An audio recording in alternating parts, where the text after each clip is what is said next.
Good morning class 11th। आज हमको पढ़ना है आयनाइजेशन एनर्जी। तो सबसे पहले हम जानते हैं कि आयनाइजेशन एनर्जी होता क्या है। तो उसके लिए हमें समझने के लिए ज़रूरत है, जैसे हमारा न्यूक्लियस है, न्यूक्लियस के बाहर क्या होता है, सेल्स होती हैं, और न्यूक्लियस के बाहर आउटर मोस्ट सेल में क्या होते हैं, इलेक्ट्रॉन होते हैं। और इलेक्ट्रॉन और न्यूक्लियस के बीच में जो फोर्स ऑफ अट्रैक्शन लगता है उसे बोलते हैं इलेक्ट्रोस्टैटिक फोर्स ऑफ अट्रैक्शन। क्या बोलते हैं, इलेक्ट्रोस्टैटिक फोर्स ऑफ अट्रैक्शन बोलते हैं। ठीक है, तो अब बात करें आयनाइजेशन एनर्जी क्या होता है। तो जो इलेक्ट्रॉन आउटर मोस्ट सेल में प्रेजेंट है, उन इलेक्ट्रॉनों को बाहर निकालने में जो एनर्जी खर्च होती है वो होती है आयनाइजेशन एनर्जी। ठीक है, और जो इलेक्ट्रोस्टैटिक फोर्स है न्यूक्लियस और इलेक्ट्रॉनों के बीच लगने वाला, उसका फॉर्मूला ये होता है, फोर्स ऑफ इलेक्ट्रोस्टैटिक फोर्स का फॉर्मूला हो गया Q1 Q2 upon are square, जहाँ के क्या है, कांस्टेंट है, Q1 क्या है, चार्ज ऑफ इलेक्ट्रॉन, Q2 क्या है, चार्ज ऑफ न्यूक्लियस, और क्या है, आर डिस्टेंस बिटवीन देम, मतलब न्यूक्लियस से इलेक्ट्रॉन की जो डिस्टेंस है वो आर है। तो ये हमारा क्या होगा, फॉर्मूला हो गया इलेक्ट्रोस्टैटिक फोर्स का। ठीक है, तो अभी कोई पूछे आपसे कि आयनाइजेशन एनर्जी क्या होता है, तो आप ये बताओगे किसी इलेक्ट्रॉन को आइसोलेटेड गैसेस एटम से बाहर निकालने में जो एनर्जी खर्च होती है उसे बोलते हैं आयनाइजेशन एनर्जी। मतलब आप ये बोलो कि ये जो सेल में इलेक्ट्रॉन प्रेजेंट हैं इनको बाहर निकालने में जो एनर्जी खर्च होती है उसे क्या बोलते हैं, आयनाइजेशन एनर्जी बोलते हैं। तो डेफिनेशन क्या बनेगी, the amount of energy required to remove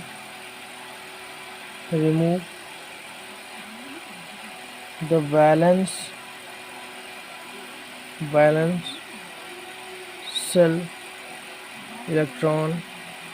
electron from an isolated neutral gaseous atom। मतलब आइसोलेटेड गैसेस एटम से कहाँ तक का, टू इन्फिनिटी।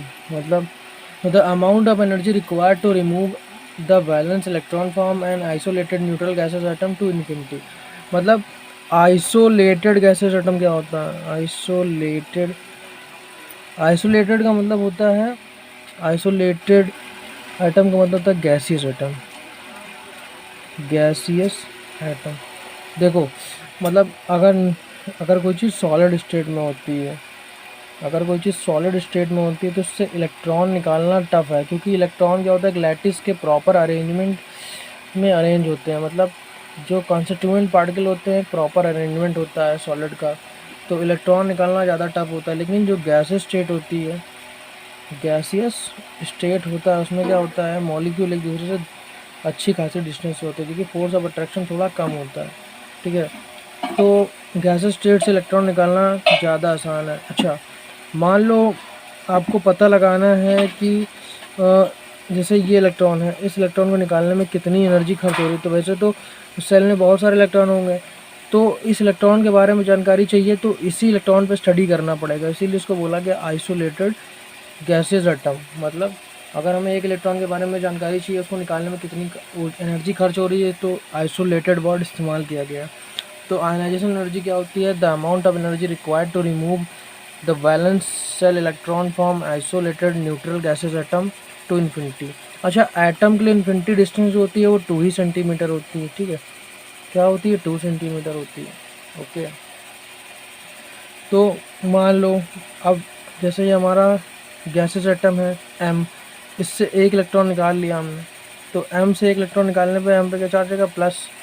ठीक है, तो ये आइसोलेटेड गैसेस एटम था M हमारा, इससे हमने एक इलेक्ट्रॉन निकाल लिया तो M पे चार्ज होगा +1, तो उससे बोलेंगे IE1, मतलब आयनाइजेशन एनर्जी 1 बोलेंगे। ठीक है, क्या बोलेंगे, आयनाइजेशन एनर्जी 1।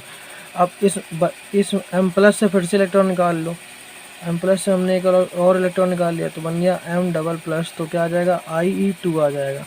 मतलब आइसोलेटेड गैसेस एटम से एक इलेक्ट्रॉन निकालने पर उसका पॉजिटिव बन जाता है। मतलब अगर किसी भी चीज़ से आप एक इलेक्ट्रॉन निकालोगे तो उसमें पॉजिटिव चार्ज आ जाएगा, तो उसे बोलेंगे आयनाइजेशन एनर्जी 1 बोलेंगे। और उसी एटम जिससे आप एक इलेक्ट्रॉन निकाल चुके हो उससे दूसरा इलेक्ट्रॉन निकाल दो, उसे बोलते हैं IE2, आयनाइजेशन एनर्जी 2। क्या बोलेंगे? Ionization energy 1, ionization energy 2।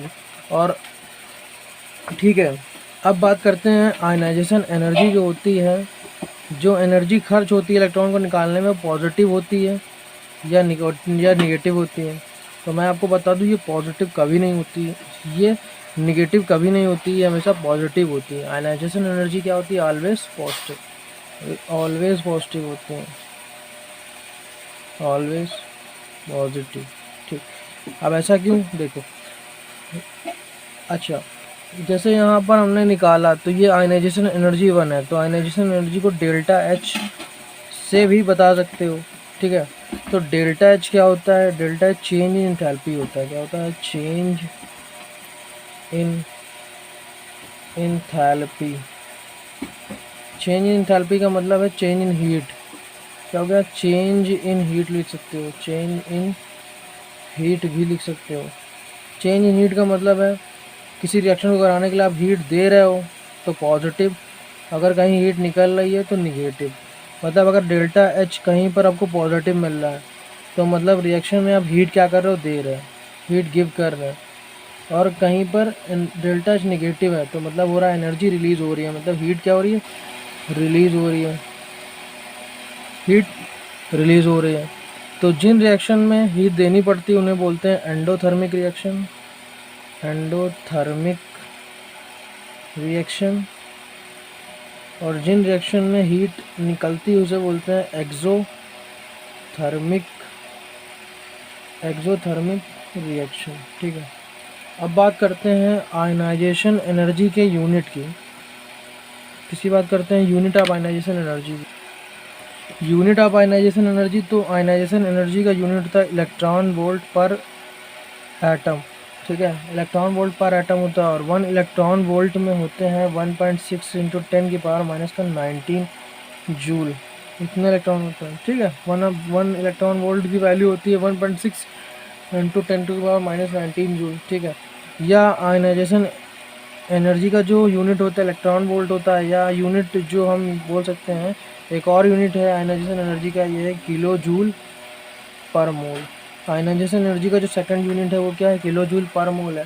ठीक है, अब कोई पूछे आपसे 1 इलेक्ट्रॉन वोल्ट पर एटम क्या होता है, तो आपसे पूछे 1 इलेक्ट्रॉन वोल्ट पर एटम क्या होता है, तो बताएंगे 1 इलेक्ट्रॉन वोल्ट पर एटम 96 किलो जूल पर मोल के बराबर होता है। किसके बराबर होता है? 96 किलो जूल पर मोल के बराबर होता है। ओके, अच्छा, इसके बाद ये तो बात हो गई कि आयनाइजेशन एनर्जी। तो आयनाइजेशन एनर्जी क्या होती है?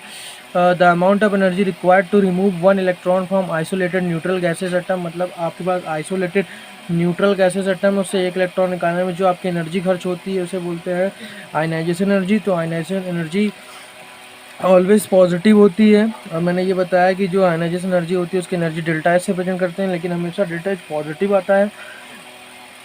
अगर कहीं पर डेल्टा एच निगेटिव आ रहा है तो रिएक्शन में हीट निकल रही होगी और वो एक्सोथर्मिक रिएक्शन होगी।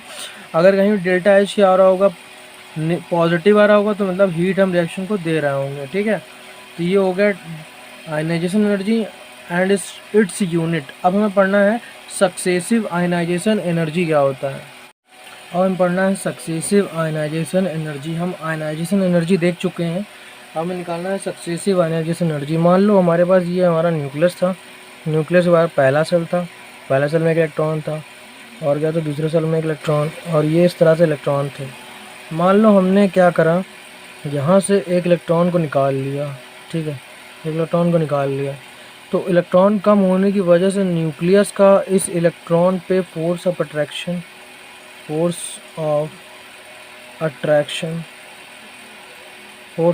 क्या हुआ? बढ़ गया। ठीक है, तो एक इलेक्ट्रॉन निकालने के बाद कंडीशन कुछ इस तरह दिखी कि यहाँ पे एक इलेक्ट्रॉन बचा, इससे फोर्स ऑफ अट्रैक्शन बहुत ज़्यादा बढ़ गया। तो इस इलेक्ट्रॉन को इस आइसोलेटेड गैसेस एटम से बाहर निकालने पे जो एनर्जी है ये और ज़्यादा खर्च होगी। और मान लो एक इलेक्ट्रॉन, चलो ठीक है, यहाँ पर है अब मान लो कि इस इलेक्ट्रॉन को निकालने के बाद, मान लो इस सेल में 2 इलेक्ट्रॉन थे, इस सेल में के एक इलेक्ट्रॉन को निकालने के बाद एक इलेक्ट्रॉन यहाँ बचा। अब इस इलेक्ट्रॉन को निकालने के बाद एनर्जी जो है इस पर पॉजिटिव चार्ज का होल्ड जो इलेक्ट्रोस्टैटिक फोर्स है, इलेक्ट्रोस्टैटिक फोर्स है, ये और ज़्यादा हो जाएगा, क्योंकि अभी तक 2 इलेक्ट्रॉन थे, एक निकाल रहे थे, दोनों पे इलेक्ट्रॉन मतलब पॉजिटिव चार्ज इफेक्ट कर रहा था, लेकिन अब एक ही इलेक्ट्रॉन बचा तो उसमें पॉजिटिव चार्ज का होल्ड जो है बहुत ज़्यादा हो जाएगा, मतलब इलेक्ट्रोस्टैटिक फोर्स बहुत ज़्यादा हो जाएगा। जब इलेक्ट्रोस्टैटिक फोर्स बहुत ज़्यादा हो जाएगा तो इस इलेक्ट्रॉन को निकालने में एनर्जी बहुत ज़्यादा ही खर्च होगी, मतलब सबसे ज़्यादा एनर्जी लास्ट में जो इलेक्ट्रॉन बचेगा उसको निकालने में खर्च होगी। तो मान लो हमने पहला इलेक्ट्रॉन निकाला तो उसको बोल दिया IE1, दूसरा इलेक्ट्रॉन निकाल दिया तो उसको बोला IE2, तीसरा इलेक्ट्रॉन निकाला तो उसको बोला IE3, मतलब ionization energy 1, ionization energy 2, ionization energy 3। तो पहला इलेक्ट्रॉन निकालने में कम एनर्जी खर्च होगी, दूसरा इलेक्ट्रॉन निकालने में और ज़्यादा खर्च होगी, तीसरा इलेक्ट्रॉन निकालने में और ज़्यादा खर्च होगी, क्योंकि पॉजिटिव चार्ज बढ़ रहा होगा। तो सक्सेसिव आयनाइजेशन एनर्जी क्या होती है कि मतलब एक इलेक्ट्रॉन निकालने के बाद दूसरा इलेक्ट्रॉन उसी से निकालो जिस एटम को लिया, और तीसरा इलेक्ट्रॉन भी उसी से निकालो, मतलब कंटिन्यू एक ही एटम से कई इलेक्ट्रॉन निकालने को बोलते हैं सक्सेसिव आयनाइजेशन एनर्जी। ठीक है, तो सबसे ज़्यादा इलेक्ट्रॉन निकालने में एनर्जी खर्च होती है जब 2 इलेक्ट्रॉन निकाल चुके हों और तीसरा इलेक्ट्रॉन निकाल रहे हो, मतलब सबसे कम एनर्जी खर्च होगी जब पहला इलेक्ट्रॉन निकालोगे, दूसरा इलेक्ट्रॉन निकालने में और एनर्जी खर्च, और तीसरा इलेक्ट्रॉन निकालने में सबसे ज़्यादा एनर्जी खर्च होगी, क्योंकि पहला इलेक्ट्रॉन निकालने के बाद जो इलेक्ट्रॉन बचेंगे उनमें न्यूक्लियस का होल्ड अच्छा खासा हो जाएगा। उसके बाद जब उससे एक और इलेक्ट्रॉन निकाल दोगे तो फिर जो लास्ट में इलेक्ट्रॉन बचेगा उस पर और ज़्यादा होल्ड होगा न्यूक्लियस का। जो सबसे आखिरी में इलेक्ट्रॉन बचेगा उसमें न्यूक्लियस में लगने वाला फोर्स है वो अट्रैक्शन इलेक्ट्रॉन और न्यूक्लियस के बीच सबसे ज़्यादा होगा। तो सबसे ज़्यादा एनर्जी खर्च होगी लास्ट इलेक्ट्रॉन निकालने में, मतलब तीसरा इलेक्ट्रॉन निकालने में। तो हम ये बोल सकते हैं कि सक्सेसिव आयनाइजेशन एनर्जी जो होती है वो थर्ड वाली सबसे ज़्यादा होती है, सेकंड वाली कम, और फर्स्ट वाली उससे कम होती है। ठीक है, अब हमको पढ़ना है factors on which ionization energy depend. ठीक है, क्या पढ़ना है? Factors on which ionization energy depend. हमें उन फैक्टर को पढ़ना है जिन पे क्या होता है, आयनाइजेशन एनर्जी डिपेंड है। ठीक है, तो सबसे पहला फैक्टर है एटॉमिक साइज। ठीक है, एटॉमिक साइज सबसे पहला फैक्टर क्या है? एटॉमिक साइज है। अब देखो, मान लो कि एक एटम का साइज इतना बड़ा है और एक एटम का साइज इतना बड़ा, और यहाँ पे एक इलेक्ट्रॉन है और यहाँ पे एक इलेक्ट्रॉन है, तो न्यूक्लियस और इलेक्ट्रॉनों के बीच डिफरेंस अच्छा खासा है, यहाँ पे गैप इतना कम है, तो यहाँ पे जो फोर्स ऑफ अट्रैक्शन होगा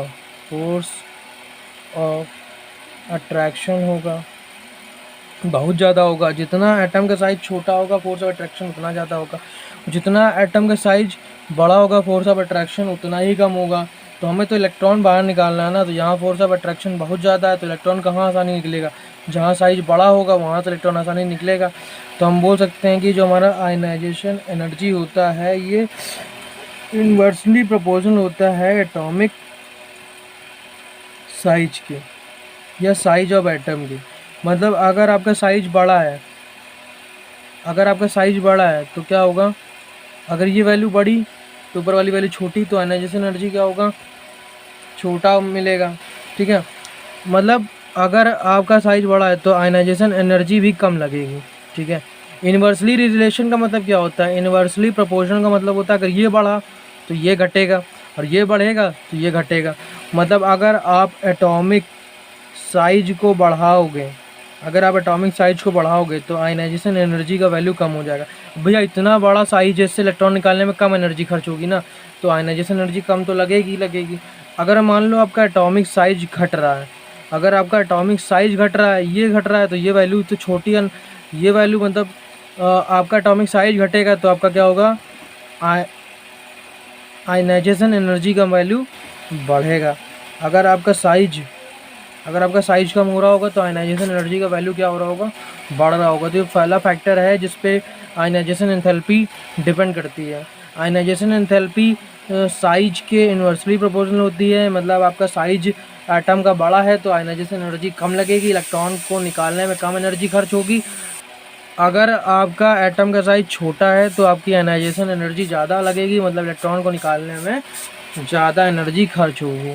ठीक है, अब इसके बाद जो सेकंड फैक्टर है वो है, इसके बाद जो सेकंड फैक्टर है वो है हमारा न्यूक्लियर चार्ज। क्या है? Nuclear charge. न्यूक्लियर चार्ज को जेड से रिप्रेजेंट करते हैं, और न्यूक्लियर चार्ज जो जेड है, जेड क्या बताता है? एटॉमिक नंबर बताता है, और एटॉमिक नंबर मतलब जेड नंबर ऑफ प्रोटॉन्स भी बताता है। क्या बताता है? नंबर ऑफ प्रोटॉन्स भी बताता है।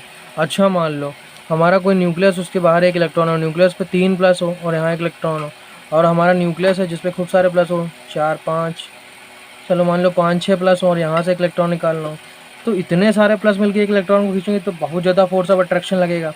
और यहाँ से कम, तो सबसे ज़्यादा इन देखो 3 प्लस एक इलेक्ट्रॉन को खींच रहे हैं तो फोर्स ऑफ अट्रैक्शन कम है, और यहाँ पे फोर्स ऑफ अट्रैक्शन बहुत ज़्यादा है। तो इलेक्ट्रॉन कहाँ से आसानी से निकाल लोगे? इलेक्ट्रॉन यहाँ से आसानी से निकल जाएगा, यहाँ से तो निकलना पॉसिबल नहीं क्योंकि इतना प्लस को खींच रहा है। तो हम ये कह सकते हैं जितना ज़्यादा न्यूक्लियर चार्ज बढ़ेगा, आयनाइजेशन एनर्जी का मान उतना ही ज़्यादा आएगा, मतलब उतना ज़्यादा एनर्जी खर्च करना पड़ेगा। तो हम ये बोल सकते हैं कि आयनाइजेशन एनर्जी जो होती है वो डायरेक्टली प्रोपोर्शनल होती है किसके? न्यूक्लियर चार्ज की। अगर हमारा न्यूक्लियर से पॉजिटिव चार्ज बढ़ता है तो इलेक्ट्रॉन को निकालने में बहुत ज़्यादा एनर्जी खर्च होगी। जब ज़्यादा एनर्जी खर्च होगी तो हमारा आयनाइजेशन एनर्जी का वैल्यू जो है वो भी क्या होगा? इंक्रीज़ करेगा। और हमारा जो थर्ड फैक्टर है उसका नाम है इलेक्ट्रॉनिक कॉन्फ़िगरेशन। इलेक्ट्रॉनिक कॉन्फ़िगरेशन, ठीक है। इलेक्ट्रॉनिक कॉन्फ़िगरेशन तो आप सब पढ़े ही होंगे। तो अगर आपका जो इलेक्ट्रॉनिक कॉन्फ़िगरेशन है, अगर ये वेरी स्टेबल इलेक्ट्रॉनिक कॉन्फ़िगरेशन है, कैसा? स्टेबल इलेक्ट्रॉनिक कॉन्फ़िगरेशन है, अगर ये स्टेबल इलेक्ट्रॉनिक कॉन्फ़िगरेशन है तो इससे इलेक्ट्रॉन को निकालना बहुत ज़्यादा टफ होगा। Then removal of electron is very tough, क्योंकि हमको पता है कि जो हाफ फील्ड होता है और फुल फील्ड होता है बहुत ज़्यादा स्टेबल होता है। तो हमारा जो स्टेबल इलेक्ट्रॉनिक कॉन्फ़िगरेशन है, ये हमारा होता है हाफ फील्ड और फुल फील्ड। तो हमारा जो हाफ फील्ड और फुल फील्ड इलेक्ट्रॉनिक कॉन्फ़िगरेशन होता है बहुत ज़्यादा स्टेबल होता है। मान लो एस में एक ब्लॉक होता है, एक और ऑर्बिटल होता है, पी में 3 ऑर्बिटल होते हैं, और डी में 5 ऑर्बिटल होते हैं, 1 2 3 4 और 5, ठीक है। तो अगर पी की बात करें तो पी में मैक्सिमम 6 इलेक्ट्रॉन भरे जा सकते हैं, डी में मैक्सिमम 10 इलेक्ट्रॉन भरे सकते हैं, और एस में मैक्सिमम 2 इलेक्ट्रॉन भरे जा सकते हैं। अगर मान लो हम पी में 6 भरे जा सकते हैं और 1 2 3 भर दें तो इसे बोलते हैं हाफ फील्ड। क्या बोलते हैं? Half field.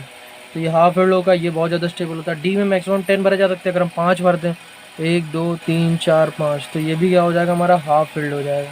तो भी हमारा क्या हो जाएगा? स्टेबल। इसमें 2 भरे जा सकते हैं, ये भर दे तो भी क्या होगा? हाफ फील्ड होगा, ठीक है। तो ये हाफ फील्ड हो गया, मतलब S1 P3 D5 और F7, ये हमारा क्या होता है? हाफ फील्ड होता है। अगर इसमें इलेक्ट्रॉन प्रेजेंट है तो अगर हाफ फील्ड, अगर कोई एटम से इलेक्ट्रॉन निकालना है और अगर उसका इलेक्ट्रॉनिक कॉन्फ़िगरेशन हाफ फील्ड है तो उसके लिए आयनाइजेशन एनर्जी का वैल्यू बहुत ज़्यादा आएगा, क्योंकि इलेक्ट्रॉन निकालने में बहुत ज़्यादा एनर्जी खर्च होगी। अब बात करते हैं फुल फील्ड की। फुल फील्ड की बात करें तो फुल फील्ड की बात कर लो तो पी में एस में 2 इलेक्ट्रॉन भरे जा सकते हैं, तो ये फुल फील्ड हो गया। पी में 6 भरे जा सकते हैं, तो ये चौथा, ये पाँचवा, ये छठा, तो ये क्या हो गया? फुल फील्ड हो गया। और ये देखो डी में 10 भरे जा सकते हैं, तो ये कितना हो गया? 5 भरे थे, छठा, सातवां, आठवां, नौवां, 10वां, हमने 10 भर दिए तो कितना हो गया? फुल फील्ड हो गया। तो फुल फील्ड कौन से होते हैं? P6 D10 S2 F14, तो ये हमारा क्या हो गया? फुल फील्ड इलेक्ट्रॉनिक कॉन्फ़िगरेशन हो गया। तो ये भी बहुत ज़्यादा स्टेबल होता है। अब कोई आपसे कहे कि 2p2 2p3 और 2p4, इसमें से सबसे आसानी से इलेक्ट्रॉन किससे निकाल लोगे? तो मैंने बोला ना P3 मोर स्टेबल होता है, तो सबसे ईजिली इलेक्ट्रॉन इन दोनों से तो निकलेगा, लेकिन इससे बहुत टफ होगा निकालना, ठीक है। इसमें बहुत ज़्यादा एनर्जी खर्च होगी, आयनाइजेशन एनर्जी खर्च ज़्यादा हो जाएगी P3 से इलेक्ट्रॉन निकालने में। कोई आपसे कहे 3D4 3D5 और 3D3, 3D4, 3D5, 3D3, इनसे इन तीनों से इलेक्ट्रॉन किससे आसानी से निकल जाएगा या किससे सबसे देर में निकलेगा? तो क्या बताओगे? D5 से सबसे देर में निकलेगा, क्योंकि D5 की जो IE की वैल्यू है बहुत ज़्यादा आएगी। ठीक है, तो ये हमारा हो गया थर्ड पॉइंट जिस पे आयनाइजेशन एनर्जी डिपेंड करती है। अब हमें last and the fourth point पढ़ना है जिसमें आयनाइजेशन एनर्जी हमारी डिपेंड करती है। तो हमारा फोर्थ इफेक्ट है सबसेल इफेक्ट। क्या है? Subshell effect. ठीक है, सबसेल इफेक्ट बोलते हैं या फिर पेनिट्रेशन इफेक्ट बोलते हैं। क्या बोलते हैं? Penetration effect. क्या हो गया? Penetration effect. ठीक है, तो सबसेल इफेक्ट और पेनिट्रेशन इफेक्ट क्या होता है? मान लो SPDF, तो सबसे ज़्यादा एनर्जी खर्च होगी S से इलेक्ट्रॉन निकालने में, P से, फिर D में, फिर F में। अगर आपसे कोई पूछे कि सबसे ज़्यादा इलेक्ट्रॉन को निकालने में आयनाइजेशन एनर्जी सबसे ज़्यादा कहाँ लगेगी, तो बोलना कि S ऑर्बिटल में सबसे ज़्यादा खर्च होगी, उससे कम P में, फिर D में, फिर F में। तो ये हमारा हो गया आयनाइजेशन एनर्जी कंप्लीट। ठीक है, अब हम कल पढ़ेंगे कि आयनाइजेशन एनर्जी के एक्सेप्शंस क्या हैं।